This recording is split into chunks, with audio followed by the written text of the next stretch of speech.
Alhamdulillah, ibu-ibu sekalian, saya coba nyambungkan dulu. Alhamdulillah pada kesempatan di siang hari ini saya bisa bersilaturahim atas undangan Kiai Haji Masyhur Farahi.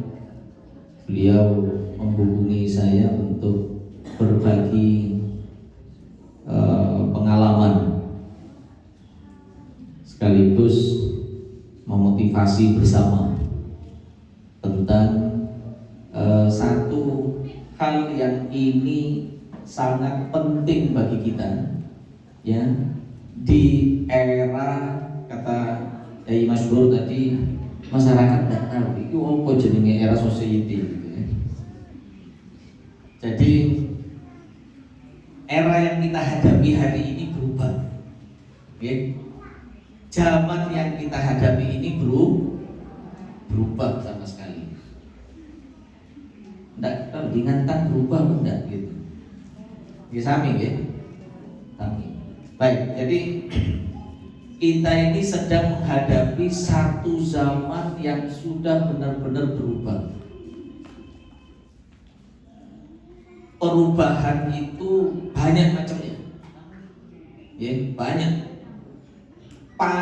Yang paling ketara perubahan itu adalah lewat media sosial yang ada, handphone. Anak-anak kita itu sekarang sangat familiar dengan handphone. Ini yang anaknya tidak pernah pegang handphone ada apa enggak? Tidak ada. Dengan dulu pada saat usia seperti anak-anak panjenengan pegang handphone apa enggak? Ngacul. Jadi ini saya jalan-jalan. Biar kiainya yang di atas.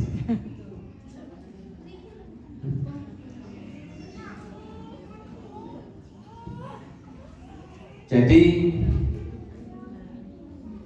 dulu kita ini pada saat panjenengan seusia anak-anak kita ini tidak seperti hari ini anak-anak kita. Anak-anak panjenengan itu rata-rata usia berapa? Kelas berapa?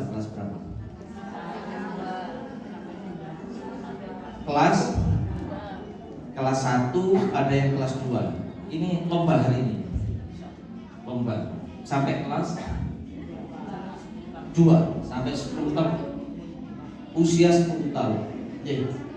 Jadi anak-anak kita yang panjenengan usia 10 tahun, anak-anak itu rata-rata kelas 1, kelas 2 itu sudah jago pegang HP. Yang dimainkan di handphone itu apa? Satu, TikTok. Kita punya TikTok enggak? Punya. Anak-anak kita ini itu searching, berselancar di dunia maya, jauh lebih pinter anak-anak dibandingkan ibu ya, dibandingkan ibunya. Jadi mereka main TikTok, main apalagi game. Jadi kan misalkan dilombakan sama anak panjenengan main game kalah gitu kan. Tak jamin kalah. Selain main game, main TikTok, main apa malih? YouTube niku lanang apa wedok? Oke. Lanang apa wedok? Wedok wong jenenge Yu kok. Nek mastur lah sing penting lanang. Lah niki YouTube. Gitu. Main YouTube. Buka YouTube segala macam. Gitu. Menawi panjenengan rumiyin pasti dulu nonton TV bareng di kampung sebelah. Kan kata. Jadi hari ini semua sudah berubah. Saya ini ngajar di Universitas Brawijaya, khusus bidang komunikasi. Dulu kita sudah prediksi bahwa sebentar lagi radio dan televisi hilang. Dulu kita prediksi radio hilang. Betul, hari ini jadi masih dengarkan radio. Masih, ya kan? Jarang-jarang. Masih kadang kalau pagi dengarkan radio kan gitu. Kalau dulu, Brahma Kumbara ngumpul kabeh. Mantili, masih ingat Mantili? Kabarnya Mantili gimana sama Brahma Kumbara? Almarhum Mantili. Jadi kalau dulu kita ini menikmati radio, kita prediksi ini hilang radio sebentar lagi. Betul, radio hilang. Waktu itu di tahun 2010-an saya sudah prediksi ini televisi sebentar lagi hilang. Benar, hari ini mungkin menjadikan masih televisi, masih, ya kan? Tapi anak-anak kita nonton TV yang enggak. Nonton sebentar. Paling lama nonton TV apa nonton HP? Ini nanti kita bicara, kan ya kan? Dulu kita menghabiskan waktu, ini dalam penelitian. Dulu kita menghabiskan waktu, kalau kita punya 24 jam, 8 jam kita kurangi untuk tidur, maka menghabiskan waktu untuk nonton TV total itu bisa sampai 13 jam sendiri. Okay? Jadi 13 jam sendiri dari 24 jam. Separuh waktu kita habiskan untuk nonton TV. Dulu begitu. Panjenengan mungkin masih sebagian. Tapi anak-anak kita hari ini itu sudah jarang nonton TV, diganti dengan handphone. Ganti dengan yang namanya YouTube segala macam. Saya itu 2014 di rumah sudah tidak saya beli televisi. Okay. Kalau di rumah tahun 2014 sudah tidak ada televisi. Tidak ada televisi. Sampai hari ini. Dan ternyata betul tidak ada sesuatu yang berkurang dari informasi. Okay. Anak-anak kita ke depan televisi panjenengan nanti yakin akan diulangi, dikiloni, dijual kiloan karena sudah tidak dilihat lagi, sudah tidak dilihat lagi. Apalagi ini televisi dalam kesempatan terakhir ini harus dalam bentuk digital. Okay. Sudah dikurangi lagi. Yang dulu kan kabel, setelah kabel baru setelah itu antena. Okay. Habis ini sudah tidak boleh lagi, tapi sudah bentuknya digital. Digital itu nopo nggih kados handphone niku pun. Jadi anak-anak kita akan berubah total. Okay? Akan berubah total. Kalau kita tidak mengetahui perkembangan anak-anak kita dan masa depan yang akan dilalui oleh anak-anak kita, maka kita akan menghadapi realitas seperti jurang yang sangat jauh antara anak-anak dengan orang tua. Ojo dipadakno zamane mama sama zamanku, bisa begitu nanti. Panggilnya mama apa mbok? Boten mami kan? Jadi akan berubah total. Hari ini kita sudah berubah total. Ya. Oleh karena itulah maka kita harus mengenali bagaimana perubahan itu. Kita termasuk orang yang siap untuk melakukan perubahan dan mengenali perubahan apa tidak. Oke, baik, bisa nyambung kan? Nah, oh ya, baik. Jadi ibu-ibu sekalian, yang paling mudah hari ini, ya, yang paling mudah dikenali itu lewat handphone. Ada hal yang berubah banget. Dulu di sebelum tahun 2020, sebelum tahun 2020 di 2019 anak-anak kalau ke sekolah tidak boleh bawa handphone. Ya kan? Ini rata-rata anak keberapa yang putri kita ini, putra putri kita? Pertama, nomor kedua, nomor ketiga, kedua, ada yang ketiga. Artinya anak kita yang di atasnya itu mengalami 2019 kita bahkan sekolah siapapun melarang untuk bawa HP. 2020 karena pandemi. Ya toh? Yang dulu dilarang. Yang dulu dilarang malah wajib pakai HP. Ya toh? Dulu kita masih bisa ngontrol anak-anak. Pada saat anak-anak tidak boleh bawa HP ke sekolah. Tapi setelah itu wajib. Jadi anak-anak saya itu harus saya belikan handphone satu-satu. Padahal dulu tidak boleh. Yang boleh punya handphone hanya orang tua saja. Ya kan? Pada saat itu anak-anak kalaupun tidak dibelikan handphone atau pakai handphone orang tua. Mereka kemudian berapa tahun belajar pakai handphone? Itu yang kakaknya. Ya kan? Yang kakaknya 2 tahun. Bayangkan 2 tahun setiap hari menghabiskan berapa jam? Menghabiskan berapa jam? 6 jam minimal. Lebih bahkan. Belum menyelesaikan tugas. Ya toh? Jadi kan mentelnya itu deh. Boten. Artinya anak-anak dibiarkan dengan handphonenya. Okay?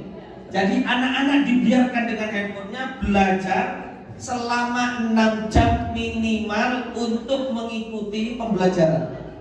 Setelah itu, apa? Setelah itu game atau mengerjakan tugas. Iya kan? Mengerjakan tugas. Terus handphonenya di situ. Handphonenya anak apa handphonenya orang tua sudah? Masih tetap handphone orang tua, tapi jarang dipakai sudah. Karena sering dipakai anak. Artinya apa? Dalam 2 tahun anak pegang handphone.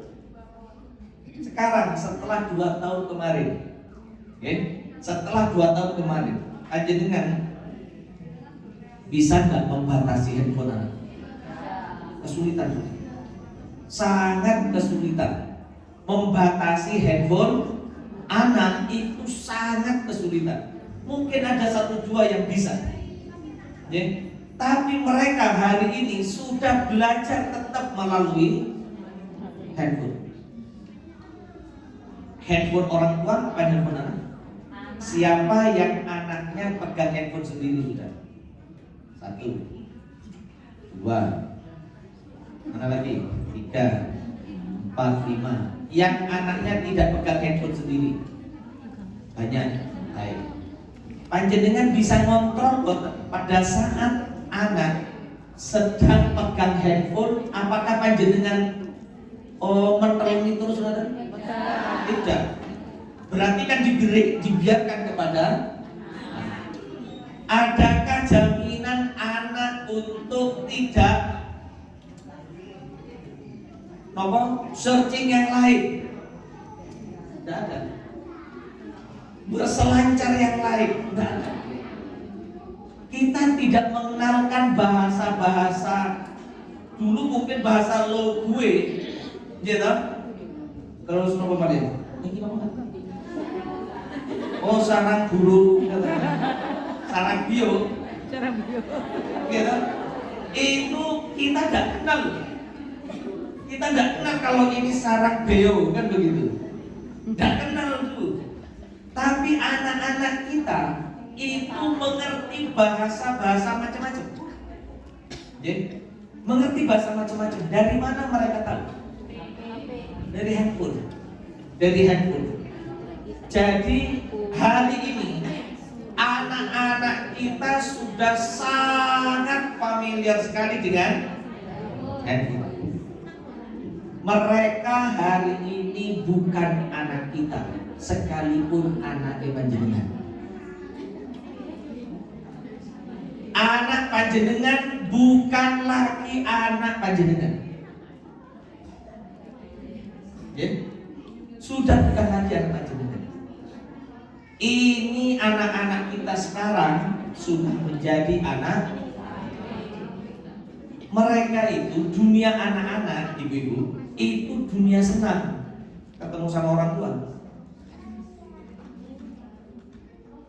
Ditekan tok, dimarahi tok, apa dibuat seneng.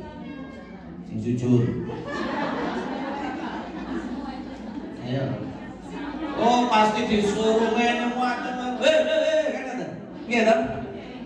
Mereka kira-kira lebih senang dengan handphonenya apa dengan orang tuanya? Handphone. Bukti nenek di kompon. Kon ninggal HP nek gak gelem. Betul? Berarti mereka lebih senang HP-nya. Karena apa? Karena HP menawarkan kesenangan bagi anak-anak kita. Mereka bisa nyari apapun. Mereka mau nge-game, bisa nge-game. Yes, padahal banyak, apakah itu Mbak atau TikTok atau nge-game, ada banyak kepentingan-kepentingan di luar Islam yang itu masuk untuk mempengaruhi pikiran anak. Mempengaruhi pikiran anak. Bisa? Halo. Ya. Jadi itu mempengaruhi pikiran anak. Jadi anak-anak kita hari ini, anak panjenengan sudah bukan lagi anak kita. Anak kita sudah bukan lagi anak kita. Sudah bukan. Dia anaknya handphone, dia anaknya YouTube, dia anaknya TikTok, dia anaknya game dan segala macam. Mereka banyak belajar bahasa dari itu. Mereka banyak belajar perilaku dari YouTube. Mereka banyak belajar tentang apapun dari TikTok. Panjenengan tidak ngajari, tapi mereka taunya dari itu. Apakah dijamin TikTok yang dilihat, YouTube yang dilihat, serta game yang dilihat itu sesuai dengan karep panjenengan?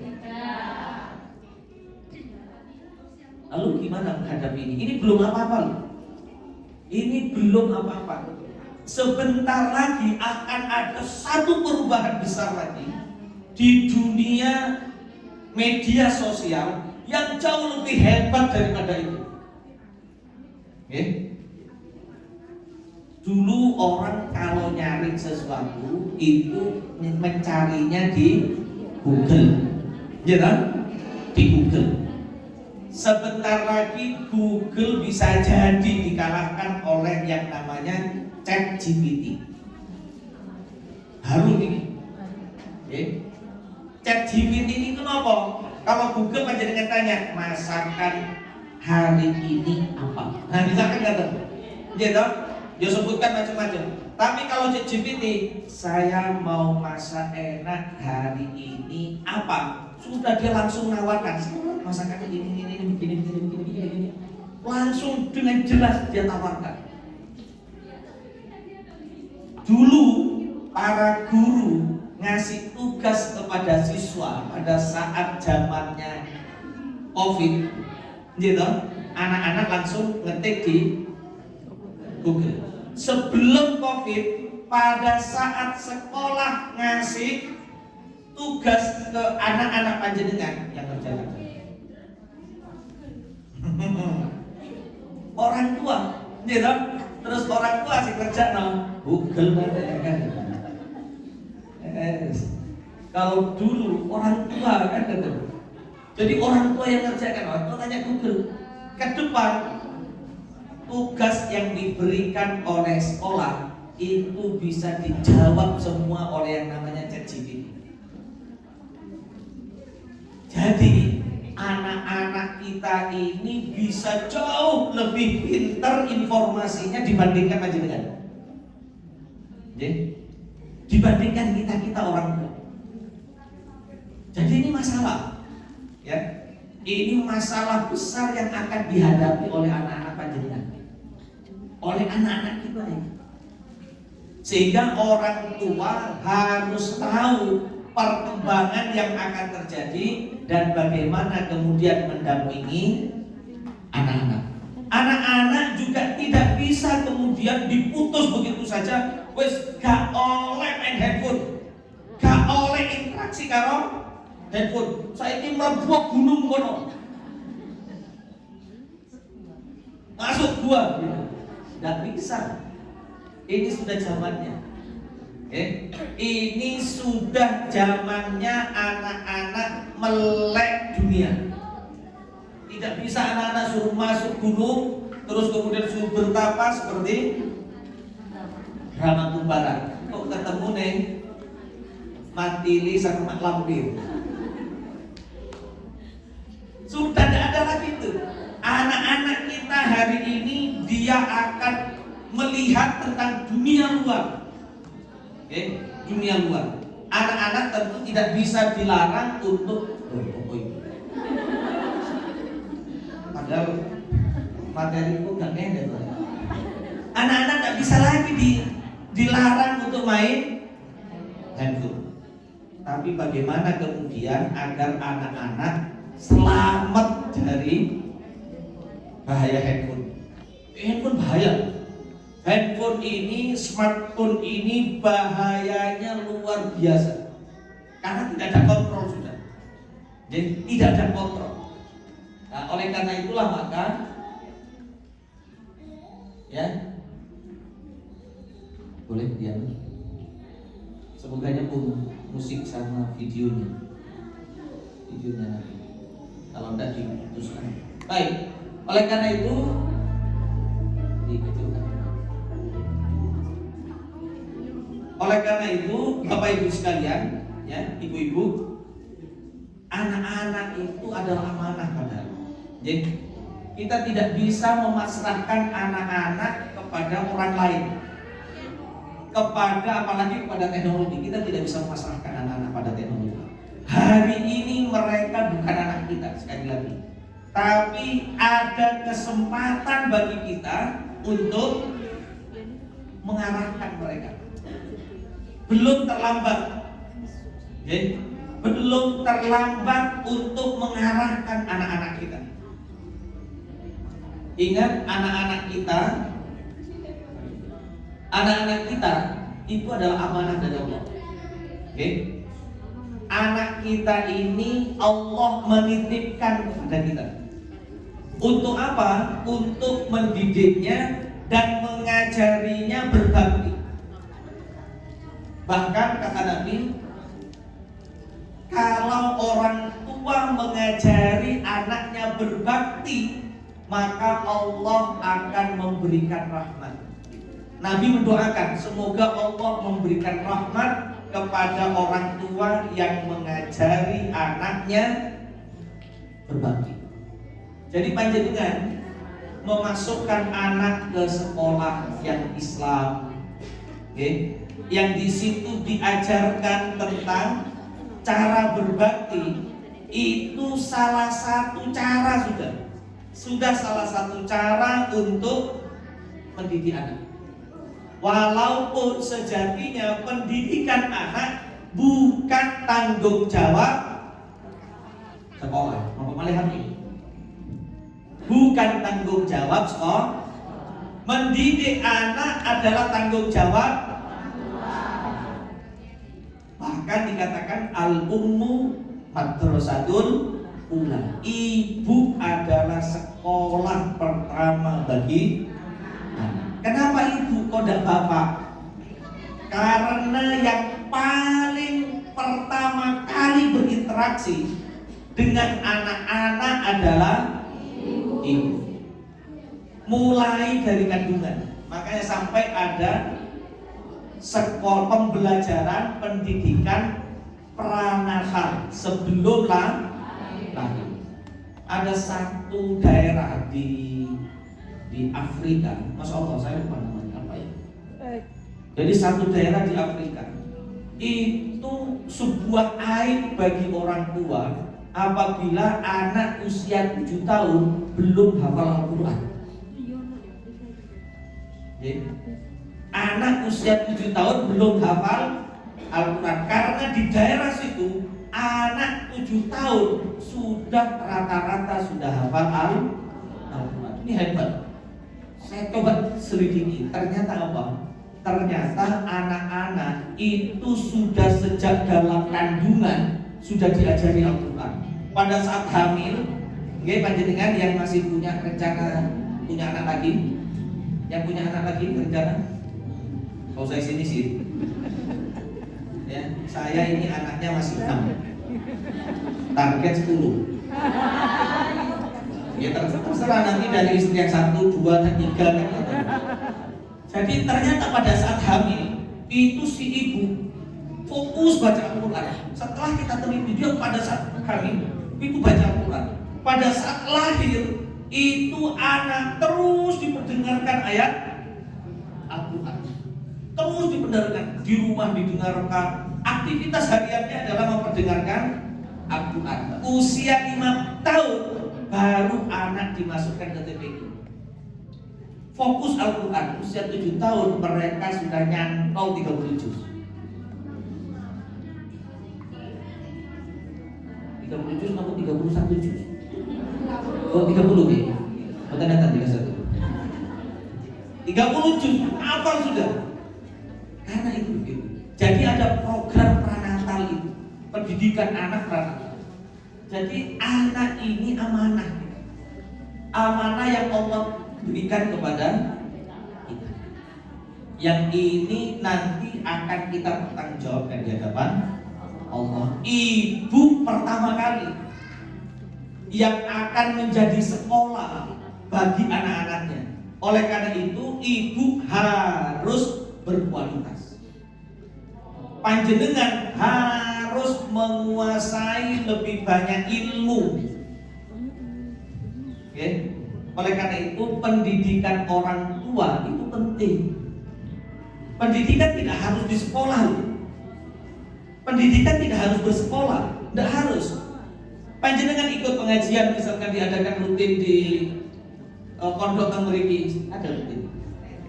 Nah, itu cara yang dapat panjenengan lakukan untuk menambah ilmu. Seorang ibu harus punya ilmu yang lebih. Karena apa? Karena dia guru pertama kali bagi anaknya. Saya kemarin nonton ada di handphone viral seorang ibu anaknya. Ini saya katakan ini hebat.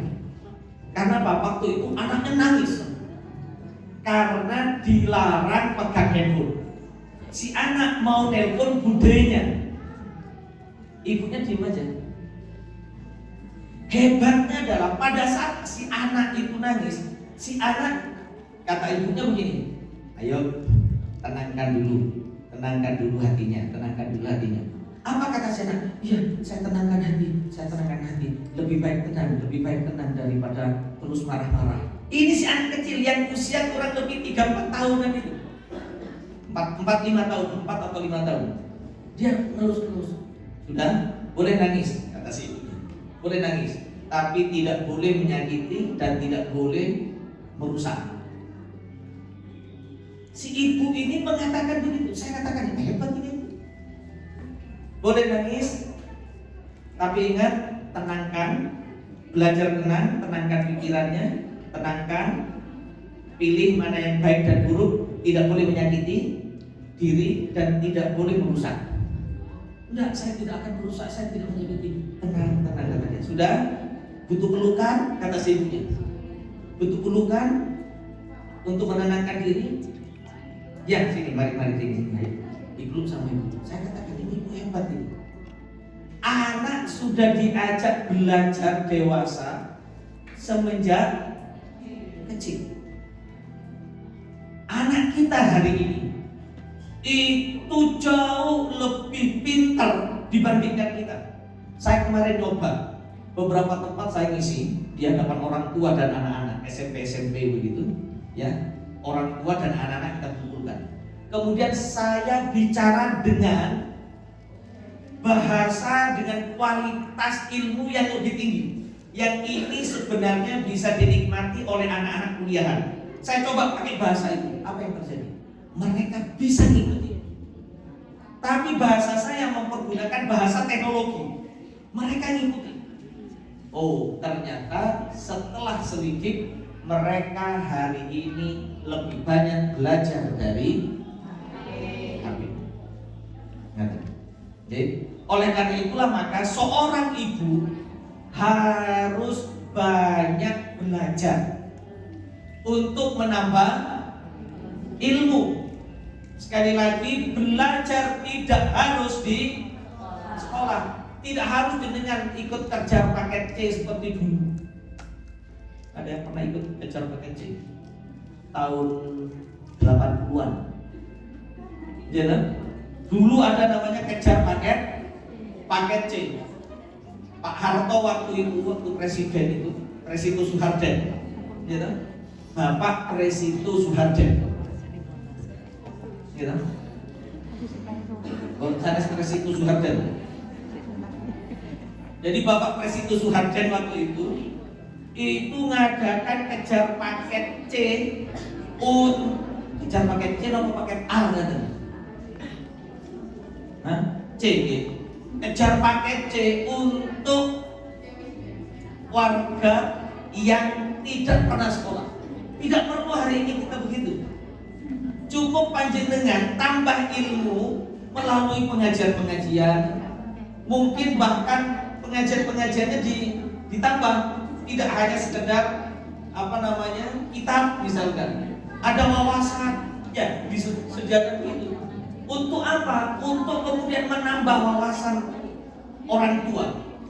Kenapa butuh? Karena anak-anak kita hari ini membutuhkan itu. Panjenengan Madrasatul Ula. Panjenengan adalah sekolah pertama untuk anak-anak. Namanya sekolah berarti panjenengan guru bagi anak-anak panjenengan. Karena guru kualitasnya harus lebih baik. Jadi Allah katakan wala taqtulu auladakum khasyata imlaq nahnu narzuquhum wa iyyakum. Jadi jangan kamu membunuh anak-anakmu karena takut miskin, kami yang menanggung rezekinya. Jadi tidak perlu kita khawatir, kok anakku nek di sekolah iki kok kerjane apa? Rubah cara berpikir bahwa belajar bersekolah bukan untuk kerja. Bukan untuk kerja, karena mereka yang sekolah tinggi-tinggi jebole tidak bekerja di tempat di mana dia belajar, tidak bekerja di bidang ilmunya. Ada belajar matematik. Beliau kuliah di matematik. Ini santri saya di UIN.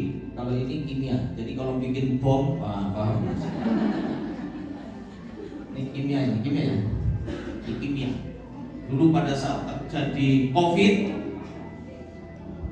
hand sanitizer mahal, bahkan hilang di pasaran, kita bikin sendiri. Nah ini Mas View. Dari ujung Indonesia, dari Natuna. Nah ini kalau Mas Fauzi ini, kamu jurusannya apa? Wah, biosistem. Apa itu biosistem? Fokusnya di apa? Pengolahan. Lebih ke pengolahan. Jadi di biosistem lebih di pengolahan teknologi pertanian. Ya, teknologi pertanian Universitas Brawijaya. Kalau ini Universitas Brawijaya, ini UIN, ini Brawijaya. Jadi anak-anak kita itu tidak perlu kita takut untuk miskin. Pekerjaannya bisa jadi pekerjaannya bukan bekerja di teknologi nuklir, kimia, bisa jadi enggak gitu. Bisa jadi ustaz misalkan. Ya kan? Ustaz Jogil. Nah, begini nih. Ustaz masyhur nih. Lahannya sampai mana lahan? Lahannya sampai mana? Sampai di atas. Sampai di atas. Sampai sana. Belakangnya sekolah. Kalah rektor UB kalah. Kalau orang ceritanya rektor Universitas Brawijaya duit tanah sampai nih. Kalah sama Kiai Masyur. Kalah. Jadi Bapak Ibu sekalian, anak-anak itu kita tidak perlu khawatir terhadap rezekinya anak. Karena Allah sudah memberikan rezeki, bahkan dabatin kata Allah. Sekalipun binatang melata sudah Allah takar rezeki. Tugas kita hanyalah mendampingi anak-anak agar anak-anak punya kecakapan, punya kemampuan, dan dia kuat ibadahnya kepada Allah. Karena yang namanya rezeki itu bukan hasil pekerjaan. Rezeki itu bukan hasil pekerjaan. Rezeki itu pemberian. Dari siapa? Dari yang maha pemberi rezeki, Allah. Berarti tinggal minta saja kepada Allah. Tinggal minta. Usaha membarengi. Usaha itu adalah cara untuk membarengi. Anak-anak kita yang harus kita didik adalah bagaimana dia punya kehebatan spiritualnya, kehebatan tindakannya, perilakunya, kehebatan pikirannya. Sudah 3 kekuatan itu yang kita dampingi. Oke, baik. Anak itu juga investasi akhirat. Ini perlu dipahami dulu. Anak itu investasi akhirat kita. Baik buruknya akhirat kita itu nanti ditentukan oleh anak kita. Jadi kalau kita didik anak kita menjadi anak yang soleh, dia akan membawa kita menjadi baik di akhirat. Bahkan anak yang hafal Al-Quran itu akan memberikan mahkota kepada orang tuanya. Anak yang hafal Al-Quran itu kelak oleh Allah diberi kesempatan, ini mahkota, cari orang tuamu, pasangkan mahkota itu untuk orang tuamu di akhirat. Oleh karena itu ini investasi. Sehingga anak-anak kita didik untuk bisa tahu agama, didik untuk bisa baca Al-Quran, hafal Al-Quran, didik itu. Karena ini yang mungkin nanti akan bisa menjadi jalan keselamatan kita. Selanjutnya, ya, terus lanjut aja. Nah, lalu apa kewajiban? Agak cepat enggak, Pak? Ya, baik. Apa kewajiban? Ini dulu, ya. Kewajiban orang tua terhadap anak memberi nama. Nama itu, Bapak Ibu, itu adalah satu doa orang tua untuk anak. Bagi anak, nama itu adalah inspirasi kepribadiannya. Jadi nama bagi anak itu akan menginspirasi perilakunya. Nami kula Muafiq. Karena Muafiq itu setuju mawon. Jadi kalau ada orang ngomong apa ya setuju. Ya apa setuju, dukung, setuju, dukung. Jadi setiap ada orang melakukan apa, dia oke, tak dukung, Karena apa? Kan inspirasi dari nama. Namanya Haris, gagah, jadi penjaga. Lah, jadi nama Akiko, sampun dia Akiko ya, sudah. Lanang 2, wedok 1, lanang wedok. Menafkahi yang halal, mendidik agama, menikahkan. Sudah ada yang menikahkan anaknya? Sudah. Jadi dengan berapa anak sudah dinikahkan? Masih 1. Ada lagi? Sudah 2. Saya masih 1. Saya masih punya 1 cucu. Masih punya 1 cucu. Jadi yang 1. Saya masih punya 1. Baik, yuk. Lah, sekarang bagaimana mendidik anak di zaman now ini? Ya, dengan segala tantangannya. Baik. Ini kalau dulu begini, masih ingat? Masih ingat kata-kata? Paling di sebelah mereka jadi yang paling. Kali meeting.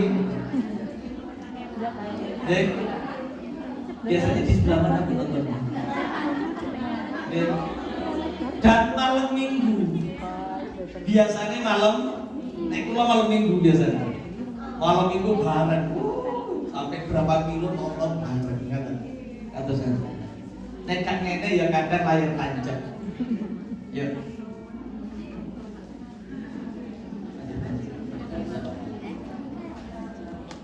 Lanjut. Anak-anak kita sekarang seperti ini. Betul? Anak-anak kita sudah tidak mau kenal orang lain. Tidak mau kenal yang ada di sebelahnya. Dipanggil ya udah ketemu. Jadi, karena apa? Karena sibuk sama ini. Sibuk sama ini. Lanjut. Lanjut aja kan sudah. Anak kita begini sekarang. Jadi, ini masalah nanti. Dia kalau begini, maka dia tidak akan ke depannya, dia akan tidak mau tahu orang lain. Tidak mau tahu sebelahnya. Kalau dulu kita masih senang bantu teman, bantu tetangga dan segala macam, karena apa? Permainan kita dulu itu permainan saling bantu. Gitu? Main apa nih? Karet. Itu kalau sendirian nggak mungkin bisa main. Dari kamu pencokornya. Gitu? Pasti main minimal 3 orang. Pegang sana satu, pegang sini satu, ada yang loncat satu. Kadang-kadang. Masih sakit jadi.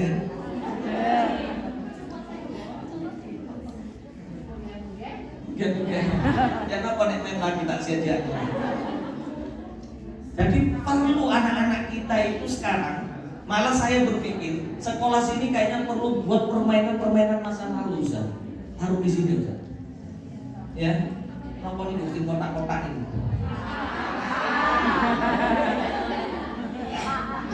Apa nih?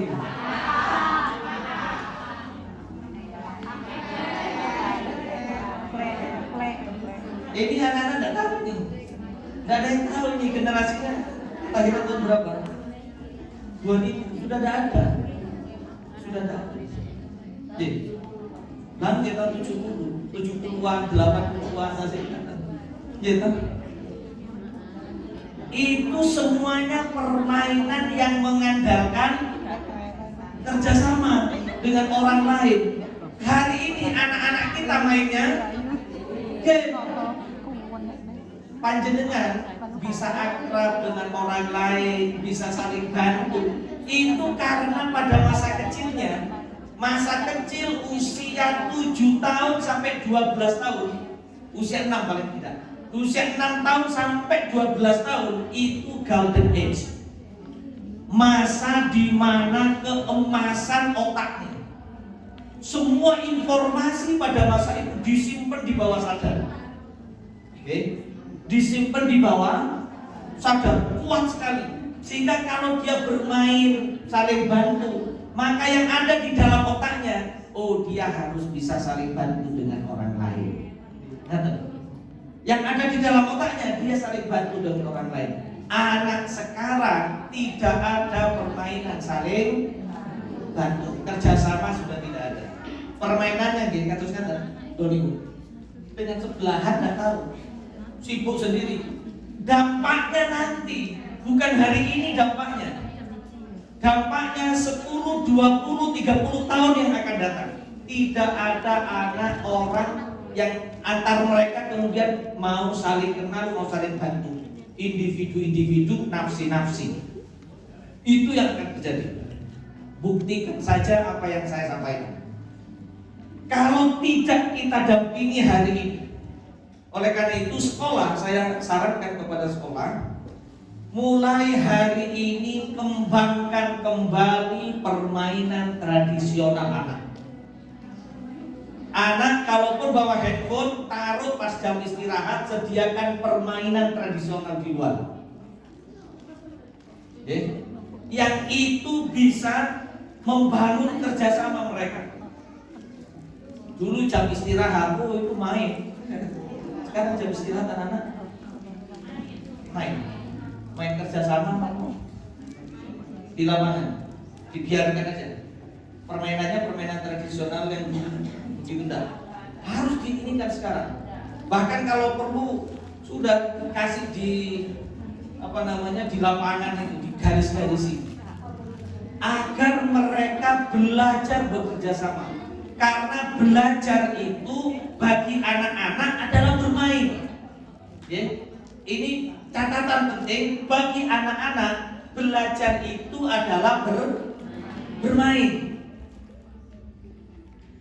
Coba panjenengan yang diingat di masa kanak-kanak panjenengan itu nopo?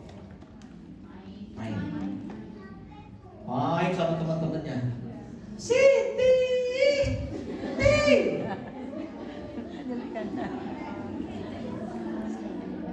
Itu nasinya kata sekarang gitu. Loh kok sami di mana-mana kok sama gitu. Siti. Oke. Intonasinya sama, berarti ini intonasi yang diajarkan oleh Allah. Karena sama di mana-mana. Baik. Bayangkan anak-anak yang seperti ini, mereka akan individualis. Lanjut. Ini saya diberi kesempatan sampai berapa jam? Sekarang sudah 1 jam. Oke, baik. Menurut Alvin Toffler ini futurolog nek basa mriki peramal masa depan.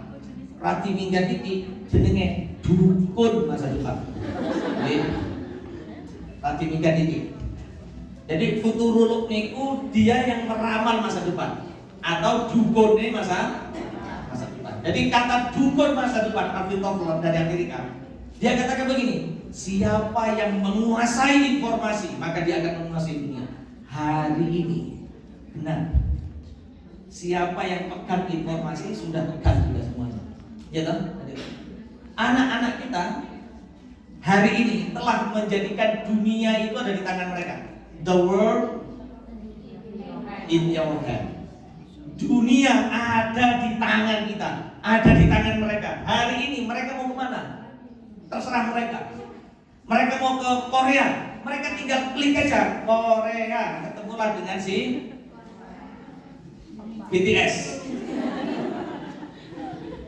Ya, dia sudah tinggal klik aja, dia sudah bisa kemana-mana. Saya kaget pada saat pertama masa pandemi itu, anak saya mengenal bahasa-bahasa yang saya tidak tahu.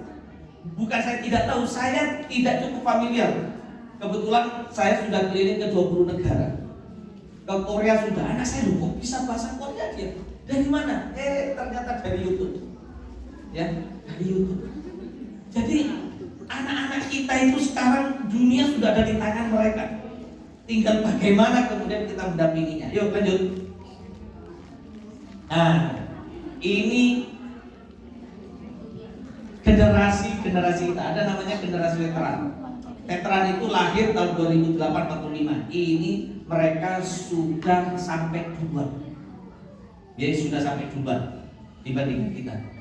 Ada boomers ini kelahiran 46 sampai 64. Di sini tidak ada. Banyaknya di sini tahun generasi X. Gitu? Generasi X. Kelahiran 65 sampai 80-an. Laras? Kita ini termasuk generasi X. Kemudian ada namanya generasi milenial. Generasi milenial. Sing namanya milenial itu sinten? Lahir tahun 81 sampai 96. Niku milenial. Lah, ada namanya generasi Z. Generasi Z niku 97 sampai 2012-an. Di atas itu ada namanya generasi Alpha. Anak-anak kita adalah generasi Alpha. Ini mereka seperti apa? Ini tulisan apa ini? Kita ini generasi X. Generasi X itu berada di transisi politik. Ya kan? zamane Pak Karno, Pak Harto. Pak Harto ke reformasi, itu transisi. Goncangan banyak. Terus kemudian didominasi oleh kapitalis. Oke, perdagangan macam-macam. Terus kemudian materialistik macam-macam. Generasi Z. Nah, nanti aja. Kita yang ini. Kalau yang milenial yang tahun 80-an sudah mulai globalisasi, sudah tahu dunia, sudah. Terus kemudian sudah merasa penting internet, sudah internet diperkenalkan, gitu. Sehingga pada saat itu SMK yang berbasis komputer banyak. Sekarang SMK apa namanya? Jaringan, TKJ sekarang sudah mulai ditinggalkan karena tidak berbasis itu lagi. Sehingga pada saat itu TKJ yang ramai karena komputer pertama kali. Oke. Terus kemudian generasi Z ini sudah mobility and multiple realities. Realitasnya udah beragam macam. Dia sudah bisa kemana-mana, termasuk punya jejaring yang macam-macam. Anak saya ini dapat calonnya waktu itu bukan ketemu langsung, lewat internet. Terus duduk kecil orang Batam sana. Jadi saya ini menikahkan anak, melamar karena zamannya COVID, melamar pakai video call.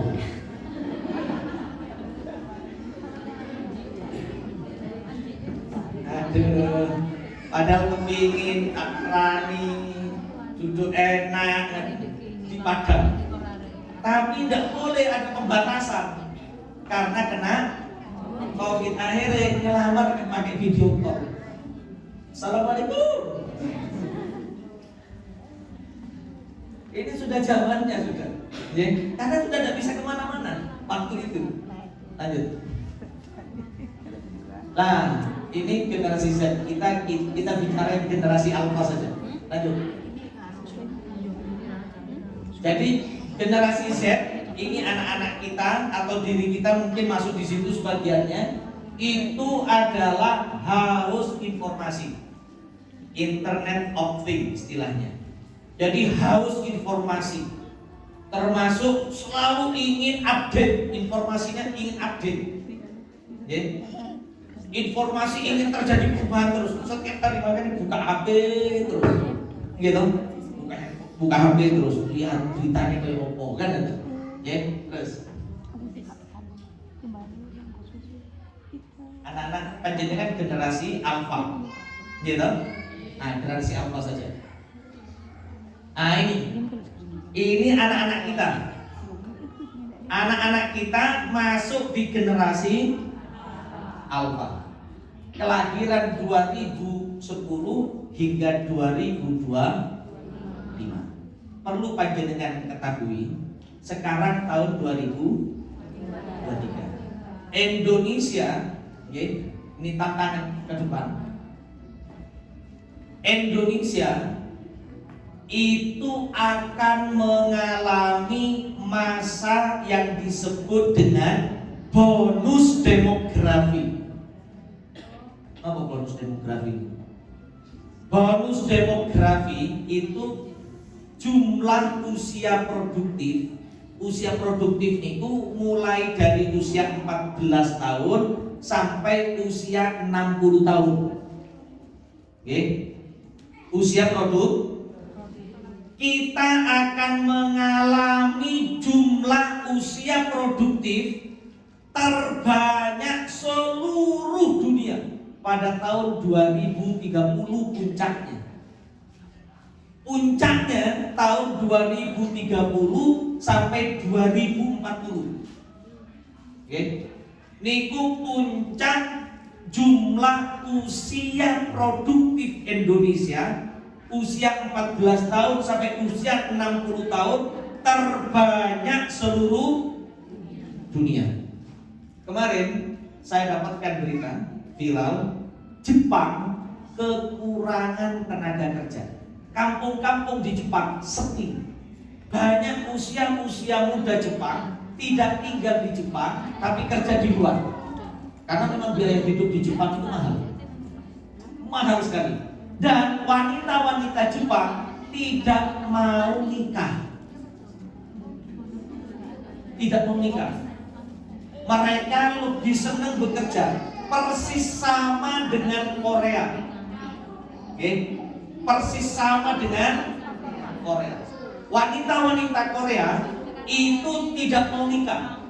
Apa yang terjadi kalau pernikahan tidak terjadi? Nomor tidak ada generasi. Jepang, Korea hari ini kekurangan anak muda. Belum lagi di Eropa. Saya sudah ke Korea, sudah ke Eropa. Di Eropa sekarang Belanda sedang krisis anak muda. Yang paling banyak mereka adalah lansia.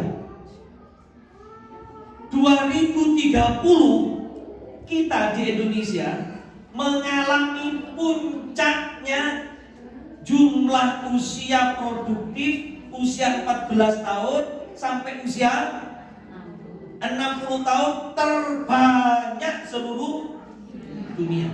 Namanya bonus demografi. Kalau jumlah kita banyak, kalau jumlah kita ini banyak, mungkin saat ini sekarang sekolah-sekolah seperti ini itu pasti penuh. Karena apa? Karena memang jumlahnya sudah banyak. Sehingga kalau mau mendirikan sekolah, itu dirikan sekolah anak-anak, mulai dari TK, SD, SMP itu laris. Karena apa? Karena jumlahnya banyak. Jumlahnya banyak.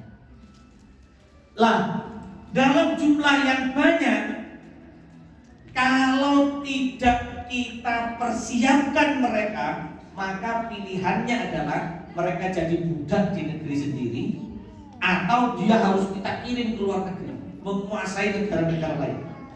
Itu pilihannya.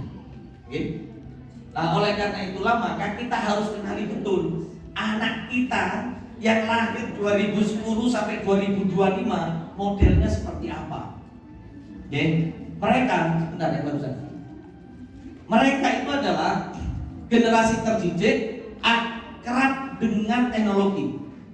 Mereka akrab dengan teknologi. Akrab ya apa? Ibu pas hamil handphone-handphonean. Ibu pas hamil handphone-handphonean. Bahkan turu sampai nonton YouTube sampai turu-turu kan kata. Anaknya nonton bisa. Kan begitu. Jadi semenjak ada di dalam kandungan, mereka sudah kenal, sudah melek teknologi. Anak saya yang nomor 3 itu 2000 kita lupa lahirnya, tapi juga lupa buatnya kapan.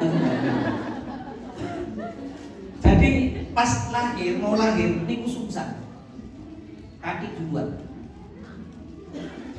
Ya apa ini? Bismillah. Ini amanah, tidak usah dioperasi, kita pasrahkan kepada Allah. Nah, pas waktu itu saya ingat saya sedang ngimami Qiyamul Lail tanggal 27 Ramadan. Itu jam 1 malam. Sedang lagi ngimami, ditelepon. Karena istri ada di rumah mertua, ada di ibu saya, di mertua. Ini anaknya mau lahir. Oh ya, sip, bagus. Kasih handphonenya, taruh di perutnya. Taruh, tengah, taruh. Saya ingin telepon-teleponan sama anaknya. Nah, lahir dengan selamat, dengan izin Allah. Kalau kamu memang ditakdirkan lahir dengan selamat, lahir dengan selamat. Wis tak tungan nonton kene dengan jamaah. Saya doa sama jamaah. Alhamdulillah keluar kaki. Lagi. sampai terakhir kepala. Menang 10 menit kalau suara. Sudah dikira sudah tidak ada, sudah biru gitu. Nah, ini 10 menit. Setelah 10 menit baru ada suara nangis. Oh, berarti hidup. Oh, sudah dikenal di kampung nek ano arek susah jaluk kudu nggih Ustaz Mafik iki pun arek. Ya, dan ini ya sudah memang Allah yang ngasih hidup kan begitu. Bayangkan anak dalam perut itu sudah bisa berinteraksi. Hari ini panjenengan yang handphone dan segala macam pas lagi hamil, ada yang sedang hamil? Ada yang sedang hamil? Ya, yang sedang hamil. Kalaupun handphonean, perdengarkan terus ayat Al-Quran dan macam-macam. Ya, perdengarkan terus. Karena apa? Anak merasakan. Anak generasi alfa keluar itu sudah langsung halo begitu. Gak nangis lagi, halo. Ini siapa kan kiranya? Kan begitu. Ini sudah sangat akrab dengan teknologi. Loh, anak saya yang kecil itu, yang kecil. Itu masya Allah, kalau sama handphone itu sama tuh. Padahal dulu anak-anak, padahal dulu zaman kita tidak tahu pada, gitu. Karena tidak ada dan kita juga tidak tahu. Jadi zaman kita dulu tidak begitu gitu. Anak-anak kita masya Allah, ya. Jadi nanti generasi alfa itu akan membengkak menjadi 2 miliar orang yang mereka sangat familiar dengan teknologi. Yuk lanjut. Dan paling sejahtera mereka. Karena sejahtera, fasilitas sudah ada. Tidak perlu susah-susah seperti kita. Kita ini kalau lapar butuh ngecek beras di sini kan begitu. Sekarang nggak perlu, tinggal duduk di rumah. Pilih orang sing saya nanti. Grab. Ngantang nonton Grab. Nonton. Hah? Ngantang Jack. Luar biasa. Ngantang Jack. Ya kan begitu. Ngantang Jack kan gitu nggih. Sudah duduk terus dadi rujak teko kan. Nek dhisik rujak kudu munggah dhisik golek data. Jadi anak-anak kita luar biasa. Terus, ini. Jadi mereka itu sudah terbiasa dengan smart device. Dia terbiasa dengan handphone canggih kita ini. Dulu handphone nggak seperti ini, gitu. Ini sekarang ada video call dan segala macam. Itu pengaruh nanti pada anak-anak kita yang kecil-kecil ini. Itu nanti mereka sangat dimanja sudah dengan teknologi. Sudah sangat dimanja. Lah, dengan kondisi dengan familiar dengan teknologi voice assistant. Voice assistant itu ini pakai suara. Sekarang sudah pakai suara. Tolong begini. Ya di Google itu sudah mereka sudah begitu semua. Ya. Baik, lanjut. Informasi ingin cepat. Mereka cepat mengerjakan tugas itu mereka langsung, gitu. Nah, oleh karena itu masa depan anak-anak kita sekarang ada di handphone, Kalau tidak bisa kita kendalikan mereka, kalau mereka bahkan dikendalikan oleh handphone, maka masa depan mereka telah hilang, dicuri oleh handphone. Jadi pencuri paling hebat hari ini adalah panjenengan hari ini sedang berkompetisi dengan handphone untuk mengambil hati anak.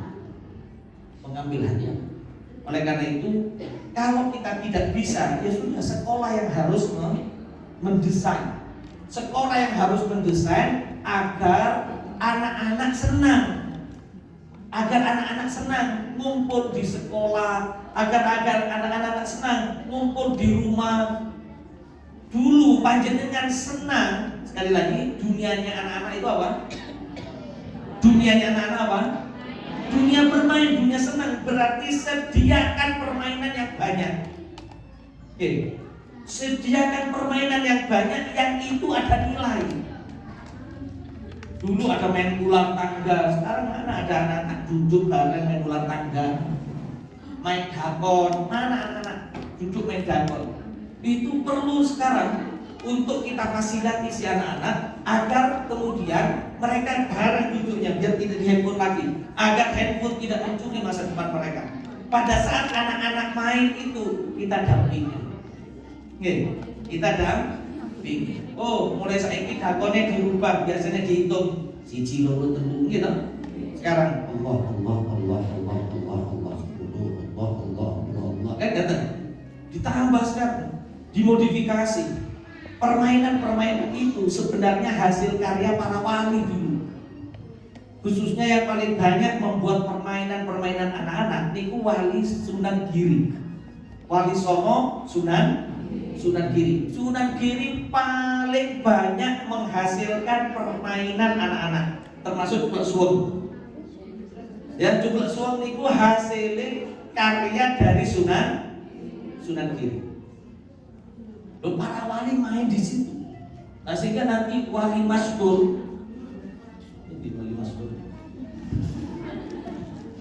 itu nanti buat mainan di sini. Ya, buat mainan, anak kumpulkan buat mainan, panjenengan di daerah panjenengan dibuat mainan anak-anak, agar anak-anak tidak lagi dicuri oleh handphone. Lebih baik dicuri oleh panjenengan, main bareng di situ. Kenapa mereka lebih tertarik handphone? Karena handphone lebih banyak membuat senang mereka. Ya kan? Kalau kita bisa membuat banyak senang mereka dengan permainan-permainan, insya Allah mereka kembali kepada kita. Cuma masalahnya adalah ibu juga sedang dicuri oleh handphone. Masalah ini nggak bawa handphone, sedilut kayak gak bawa handphone, dunia seperti hilang. Ya kan? Koyo ame dhewe ono ning tengah hutan ngene gila. Suatu hari WhatsApp tidak berfungsi dalam 2 jam. Nggih. Nanti nggih. WhatsApp tidak berfungsi dalam 2 jam. Wah, dalam 2 jam bingung. Iki dunia apa kuwi? Iki waduh koyo dunia wis kiamat ngaten. Leres toh? Kemarin yang sekitar beberapa bulan yang lalu. Iya kan? Nang mriki WA sakit nyambung, tentang sakit nyambung, nyek. Jadi masa depan anak-anak harus kita ambil kembali, jangan sampai dicuri oleh handphone. Nah, sekolah bisa fasilitasi. Yuk, ini,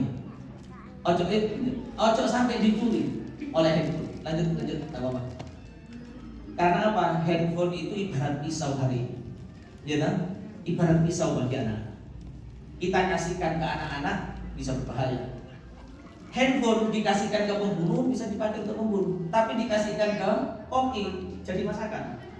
Dikasihkan ke kepiting, oh supaya sobi. Ya, baca percaya kan tentang belakang. Oleh karena itu mulai hari ini ayo kita rubah anak-anak kita melalui pikirannya. Kita ini jadi seperti ini itu karena pikirannya dulu. Yang dibangun oleh orang tua kita itu pikirannya dengan bermain, akhirnya untuk gitu. Sore masuk langgar.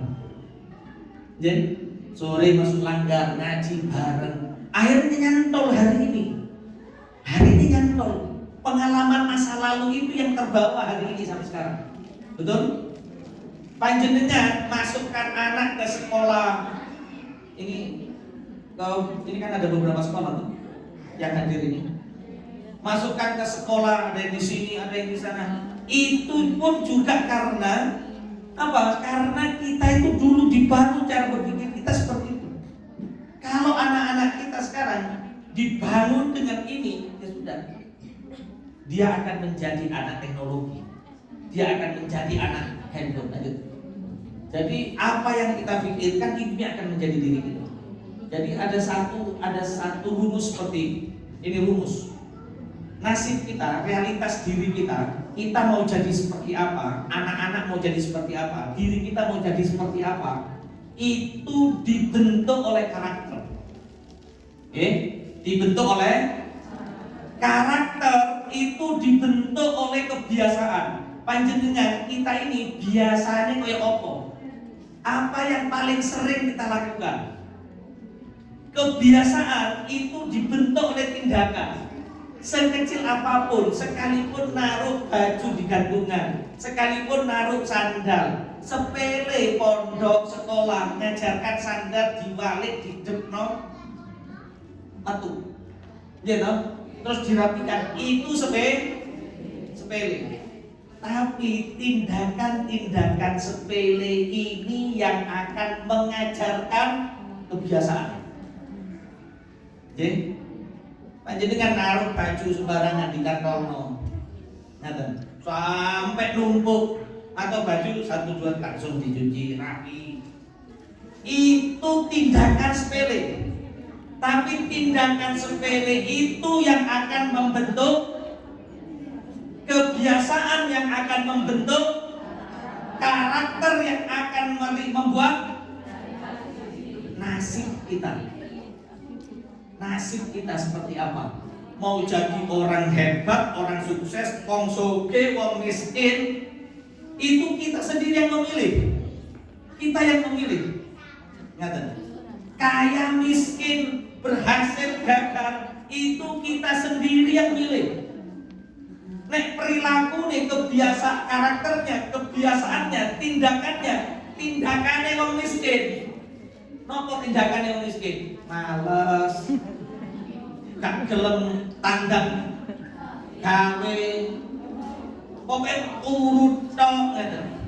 Ada orang bangun itu langsung sholat, langsung bersih-bersih, langsung kerja, semangat. Mungkin dia memang tidak mendapatkan apa-apa sekarang, tapi anak cucunya rugi-rugi. Karena apa? Belajar semangati. Belajar dari semangati wong tua. Dulu orang tuanya memang tidak kaya, tapi anak-anaknya kaya. Karena apa? Orang tuanya mewarisi semangat, karakternya hebat, kebiasaannya bagus, tindakannya bagus, lahir nasib. Lahir nasib. Wong tuane donga, ya Allah, sukses anaknya. Karena apa? Wong tuane biasa donga, ibadah tengah malam. Kulo yakin orang tuanya Yai Mas Dur ini, Masya Allah, pasti tengah malam minta kepada Allah dulu. Hasil lahir seperti ini. Kita ini ibu-ibu, kita ini menjadi seperti ini hari ini, itu karena orang tua kita, karena perilaku dan doa orang tua kita. Artinya kalau panjenengan menginginkan anak panjenengan hebat, berarti siapa yang harus kita selesaikan dulu? Jadi kita masing-masing, diri kita masing-masing. Kita ini jadi hari ini seperti ini, itu karena orang tua kita. Dulu, Masya Allah, kalau niki tahaddusan mawon, hanya sekedar ingin tahaddusan bil ni'mah, terus sharing mawon. Dulu saya diajari oleh orang tua saya pidato di depan pintu, masih kecil. Itu suruh pidato, berdiri depan pintu, pas orang lewat pidato. Terus orang tua, saya tahu betul orang tua bagaimana tengah malam nangis pada Allah, minta pada Allah. Terus sampai ngomong, nah nanti kamu keliling Indonesia, ulang kasih dereng sempat. Kemudian diberikan buku oleh orang tua saya. Bapak saya meninggal pada saat saya SMA kelas 1. Diberikan buku, baca anak buku ini. Bukunya hebat. Apa bukunya? 100 orang berpengaruh di dunia. Nomor 1 Nabi Muhammad. Nomor 2 Isaac Newton. Nomor 2. Ya tapi karena memang Michel Hart yang nulis buku itu orang Barat. Jadi Nabi Isa itu ditaruh nomor 4. Terus kemudian Sayyidina Umar ditaruh nomor 33. Nah, saya masih ingat nomornya. Jadi ya karena orang barat yang nulis itu. Tapi buku itu menginspirasi. Terus kemudian, oh iya, saya hari ini jadi seperti ini. Saya sudah keliling Indonesia, saya sudah keliling dunia. 20 negara sudah saya kelilingi, Eropa sudah selesai. Saya jadi penulis buku. Setiap hari saya nulis buku. Ternyata tak ingat-ingat, oh iya, dulu orang tua saya itu senang nulis, senang rapi-rapikan gitu. Ternyata orang tua. Jadi hari ini kita menjadi seperti ini. Panjenengan hari ini jadi seperti ini. Itu karena kalau panjenengan ingin anak-anak panjenengan hebat, siapa yang harus kita selesaikan? Diri kita hari ini. Tengah malam panjenengan bangun, minta pada Allah. Mungkin kehidupan kita tidak sehebat anak-anak kita nanti, tapi kita minta pada Allah. Allah tidak berhutang doa kepada kita. Allah tidak berhutang doa. Panjenengan kula sampun membuktikan hari ini kalau itu orang tua kita yang sudah memberikan banyak hal pada kita. Oleh karena itu apa? Jadi nasib kita ditentukan, dibentuk oleh karakter dibentuk oleh kebiasaan, dibentuk oleh tindakan sekecil apapun.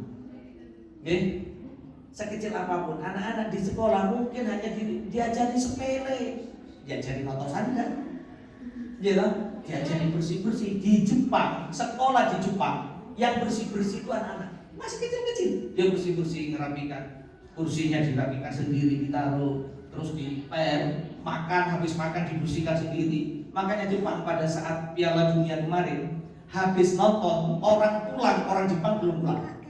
Apa yang dilakukan oleh masyarakat Jepang yang nonton kemarin pada saat di Dubai?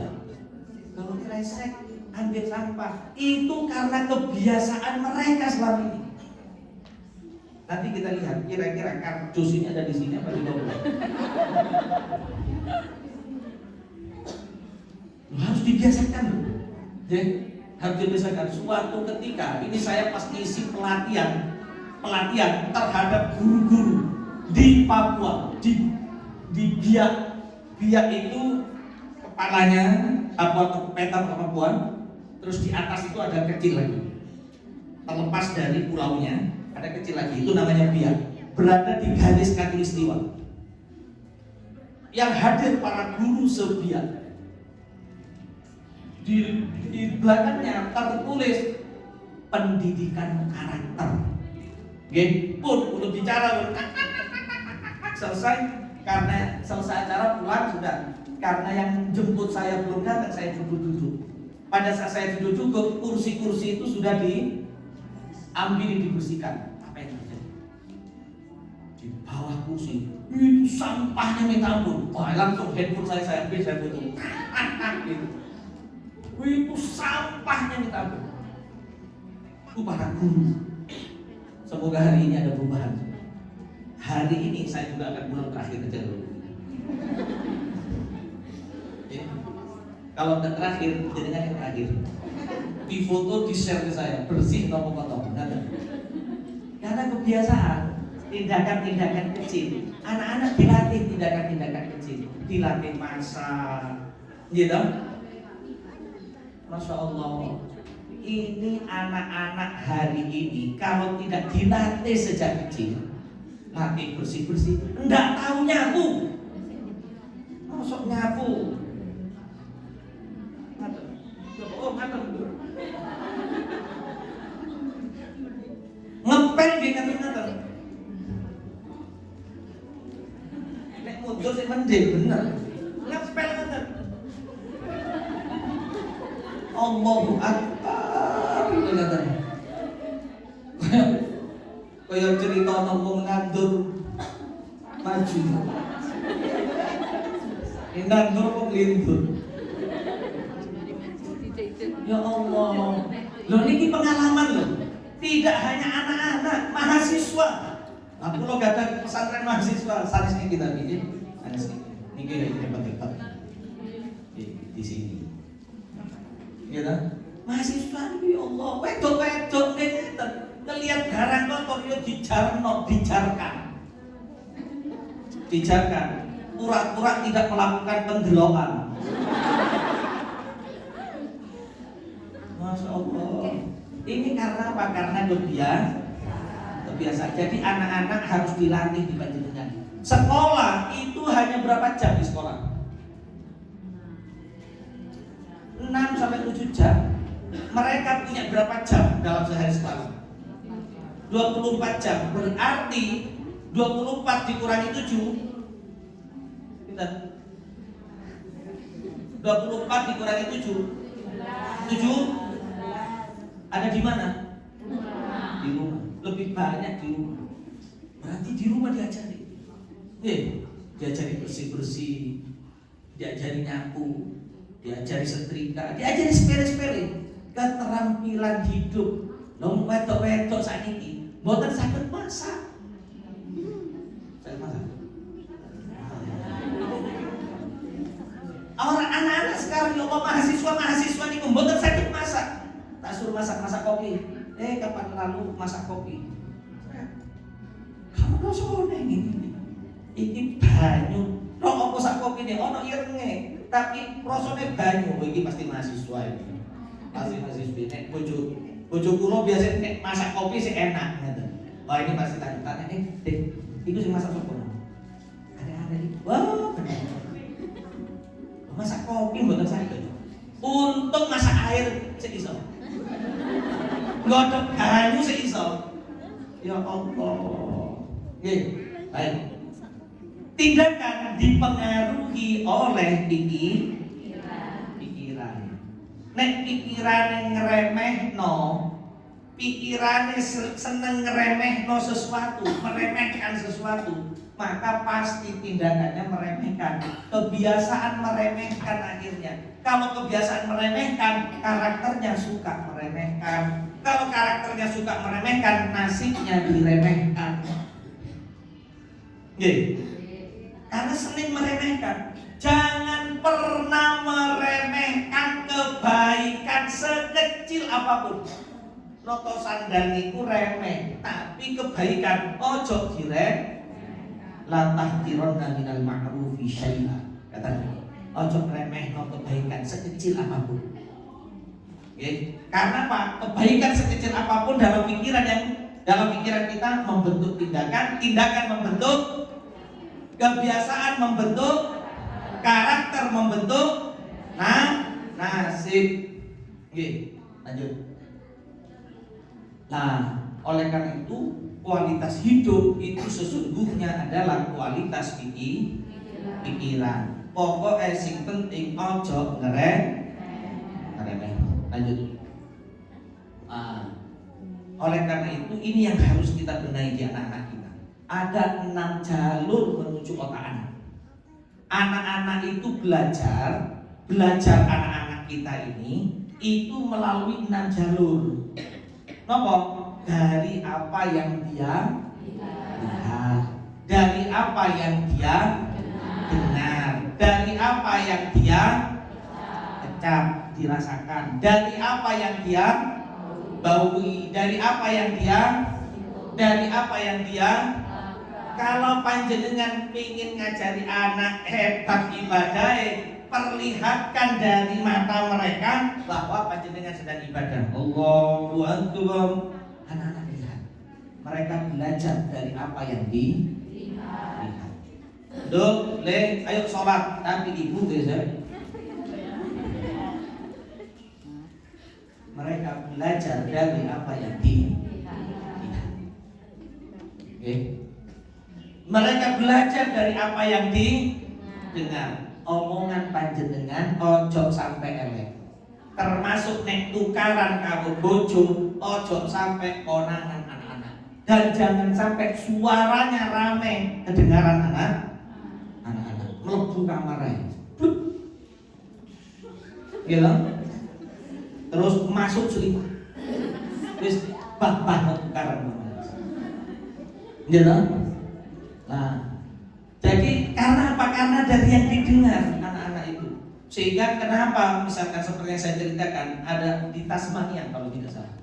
Itu kenapa anak-anak usia 7 tahun sudah hafal Al-Quran karena diperdengarkan terus. perdengarkan terus. Sekarang ini ada, panjenengan tinggal beli saja sound kecil, apa namanya, speaker, speaker yang isinya ngaji aja, ngaji aja, 24 jam bisa ngaji terus.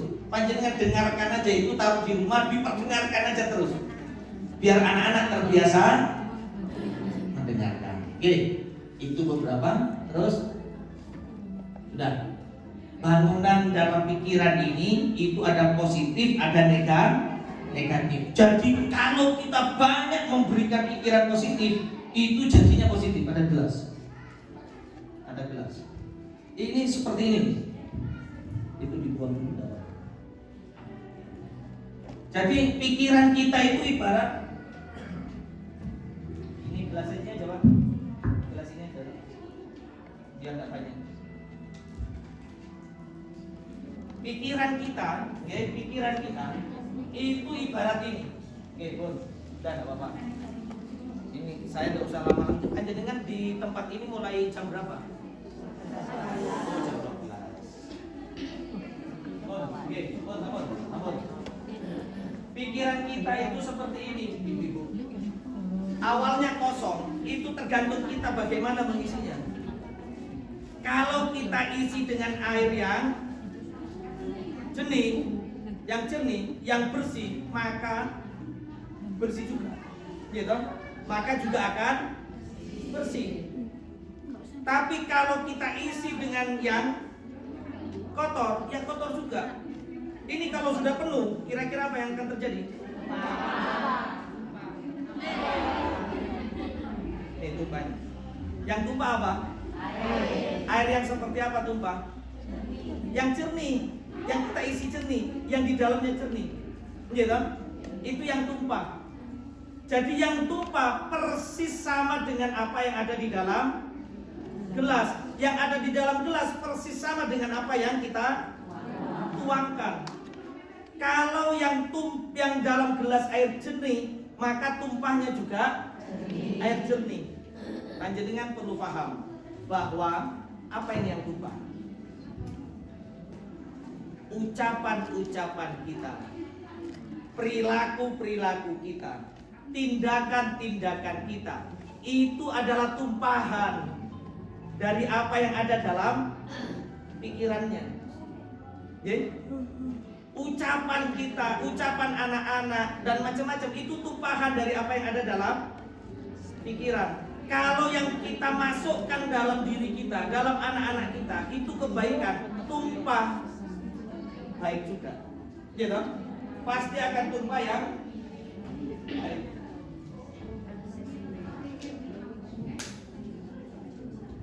Pasti akan tumpah yang baik. Jadi perilaku kita, tindakan kita, ucapan kita itu tumpahan. Tumpahan ini tergantung apa yang banyak di dalam pikiran. Yang dalam pikiran tergantung kita isi apa yang paling banyak. Nek diisi kopi ireng metune yo ireng, penuh ireng metune yo ireng. Omongan ya lek. Kan ngaten. Oleh karena itu ayo pikiran kita banyak diisi dengan yang baik. Ya apa caranya isi yang baik? Ya banyak ikut pengajian. Makanya kalau ada orang ngomong, kok ibu-ibu seneng pengajian ya? Ada ibu-ibu, nenek-nenek yang ngomong begitu. Ya, ibu kok seneng pengajian? Padahal pengajian itu untuk isi ini, agar nanti yang tumpah itu adalah kebaikan. Oke. Nah, anak-anak kita juga begitu, banyak kita isi dengan yang baik-baik agar tumpahnya juga baik. Mungkin ada tanya jawab. Daripada berlama-lama nanti banyak yang pulang.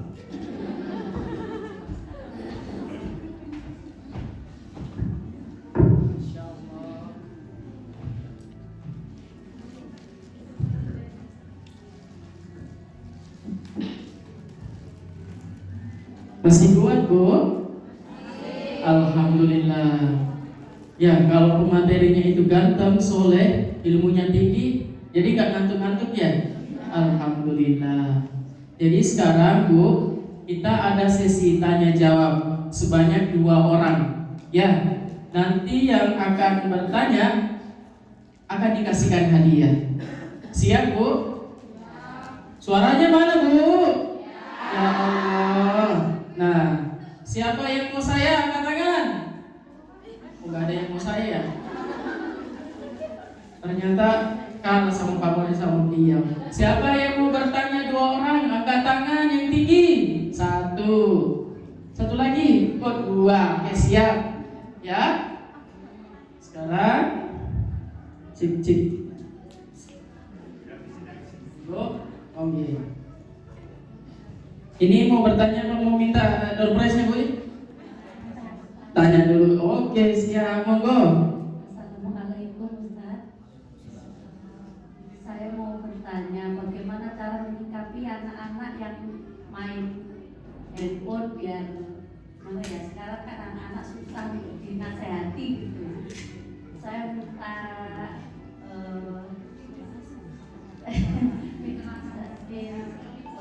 penjelasan dari Ustaz cara yang gimana ya, yang lembut untuk anak-anak biar lebih dimengerti anak-anak. Gitu aja Ustaz. Assalamualaikum warahmatullahi wabarakatuh. Oke, selanjutnya.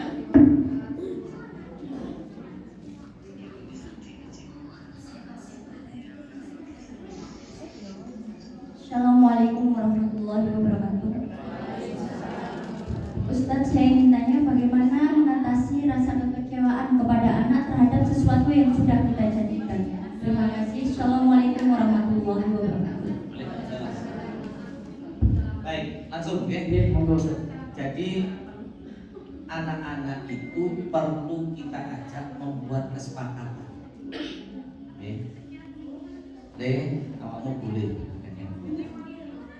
Sekarang tidak bisa kita melarang anak untuk tidak pegang. Boleh dong. Cuman ayo kita bahas. Panjenengan punya kesepakatan, misalkan oke, pegang handphone hanya sekian menit atau setengah jam. Boleh kamu pegang handphone setengah jam. Dan ingat yang baik-baik. Makanya kenapa pentingnya menanamkan keimanan kepada anak-anak. Oke. Salah satunya adalah keimanan kepada Allah. Nopo bentuknya keimanan kepada Allah. Allah diyakinkan bahwa Allah niku maha melihat, maha mengetahui, sekalipun tidak ada orang sama sekali. Allah maha melihat, Allah maha mengetahui, diyakinkan kepada anak. Wes apapun boleh main handphone setengah jam tapi ya. Setelah itu kembalikan ke manggil apa mama ya. Oh ibu tak pilih mama. Kembalikan deh. Ya setengah jam ya. Kembalikan. Tapi biasanya nih anak-anak masih kecil-kecil juga ada paling main game. Iya kan? Oke, setengah jam disiplin setengah jam, setengah jam saya mana sekarang belajar. Sekarang belajar. Nah, jadi begitu. Disiplin orang tua itu membangun karakter anak. Seringkali anak-anak itu meleset itu karena kita yang tidak disiplin. Kita yang tidak disiplin. Tapi kalau kita disiplin, anak-anak mau. Mandek, sekarang 11,5 jam, anak ayo kembalikan. Dibegitukan terus, sehingga kalau sudah disiplin, anak-anak ikut. Anak-anak ikut. Itu yang pertama. Yang kedua, buat tawaran alternatif yang lain.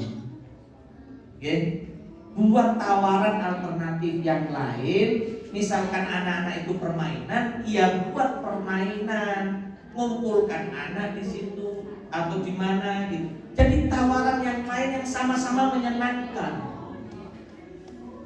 anak-anak kita itu tidak bisa lepas dari handphone karena tidak ada tawaran yang menyenangkan. Ya kan? Tidak ada tawaran lain yang menyenangkan, tawaran permainan lain yang menyenangkan. Hari ini kita harus bikin, apakah sekolah atau beberapa rumah, buat mainan yang menyenangkan untuk anak-anak, ngumpul biar agar anak-anak itu senang. Kasih jajan, pokoknya itu ngumpul, ya, bisa ngumpul. Rumah saya itu tempat kumpulnya anak-anak. Ya, jadi rumah saya itu tidak itu tempat kumpulnya anak-anak. Anak-anak ngumpul di rumah saya. Sudah ya, kita kasih mainan di situ. Kita kasih mainan. Mereka tidak ada yang main handphone. Kalau main handphone kita ingatkan, dulu handphonenya, ayo main. Kita fasilitasi mereka. Kita kasih apalah, jajan. Kalau perlu diajak, ayo masak-masakan. Ada alternatif. Okay. Rumah panjenengan kalau perlu jadikan tempat berkumpulnya anak-anak tonggo. Terus awake dhewe mikiri aman, tonggo-tonggo ya aman. Gitu. Lapan masalahnya adalah kita itu pada ndak mau rame, engkau semrawut, gelut. Sediakan kebutuhan mereka. Permainan buat yang agak banyak. Gelut biasa. Lalu anak-anak tidak gelut ya hidup dunianya anak-anak. Gelutnya anak-anak paling gelut saiki mari. Bento karo tua gelut saiki dikomati. Gitu. Gelut saiki gak iso dimarekno, gawa mati. Bedanya gelute anak-anak. Gitu. Nah, jadi jadikan rumah panjenengan rumah yang ramah anak, tempat kumpule anak. Oke. Rumah saya tempat kumpulnya anak-anak. Tempat kumpulnya anak. Ya karena tak buat lebar gitu. Jadi di teras itu dibuat lebar. Tidak saya buat pagar ya di dalam tidak itu saya buat lebar, tidak buat pagar, permainan tak sediakan. Oke. Apa oke? Nah, terus pertanyaan yang tadi bagaimana cara mengatasi kekecewaan? Kekecewaan. Ya. Bagaimana mengatasi kekecewaan pada anak? Pertama, pahami kekecewaan mereka. Kemarin, Masya Allah, saya lihat video itu bagus sekali. Apa kata dia? Pada saat anak-anak tidak boleh main handphone, tidak boleh main handphone. Terus lanjut, nangis. Apa kata ibunya? Iya mas, mama paham, mama merasakan, mas kecewa. Gitu. Tapi saya juga kecewa. Nah, jadi sama-sama diinginkan. Jadi pahami kekecewaan mereka. Iya nak, ibu tahu kalau kamu kecewa. Kecewa karena nggak jadi diajak jalan-jalan. Ibu tahu kamu kecewa karena tidak jadi jalan-jalan. Diajak ngomong. Kenapa tidak jadi jalan-jalan? Karena ini ada acara yang lain ternyata mendadak. Mas harus paham juga. Tidak semuanya apa yang kita mau, yang kita rencanakan sesuai dengan keinginan. Anak-anak harus diajari begitu agar mereka itu paham bahwa hidup itu tidak melulu seperti keinginannya. Diajak ngomong, nah, pasti di balik kekecewaan itu ada maksud yang bagus yang sedang Allah buat. Tapi yakin insya Allah nanti kita ayo jalan-jalan tetap. Nah, tetap kita sediakan waktu, tetap kita berikan. Bahkan balas kekecewaan itu dengan kebaikan. Mungkin dikasih apa hadiah atau nanti dicari waktu yang lain untuk kita keluar. Tapi yang penting pertama kali adalah satu, berempati dulu. Ya nak, Mama tahu kalau kamu kecewa. Mama sadar kalau kamu kecewa. Mama juga merasakan. Mama juga kecewa sebenarnya, tidak jadi jalan-jalan. Ini empati dulu. Setelah itu ajarkan nilai-nilai kepada mereka. Nah, tidak semua yang kita inginkan. Tidak semuanya itu mulus, kadang ya jatuh. Jadi diajarkan juga pada anak-anak bahwa tidak semua yang diinginkan itu, tidak semuanya yang kita inginkan itu tercapai, terwujud. Tidak semua. Tapi yakin apa yang terjadi sekarang itu yang terbaik menurut Allah. Loh, kasih nilai-nilai begitu karena itu ajarannya. Ajaran dari Allah begitu. Apa kata Allah? Asa antukrahu syai'an wa huwa khairul lakum. Kadang kamu itu tidak suka pada sesuatu, padahal itu baik menurut Allah untukmu. Kata Allah, wa asa antuhibbu syai'an wa huwa syarrul lakum. Kadang kamu pingin sesuatu, tapi itu tidak baik untukmu. Nah, ajarkan anak-anak, tapi anak-anak tidak perlu didalili. Nah, Allah berfirman, was kasihkan. Oke. Kata dia, jadi diajak ngomong, ya empati dulu. Setelah itu diajak ngomong bahwa tidak semua yang diinginkan harus tercapai. Kemudian diberi pemahaman bahwa bisa jadi ini yang terbaik menurut Allah.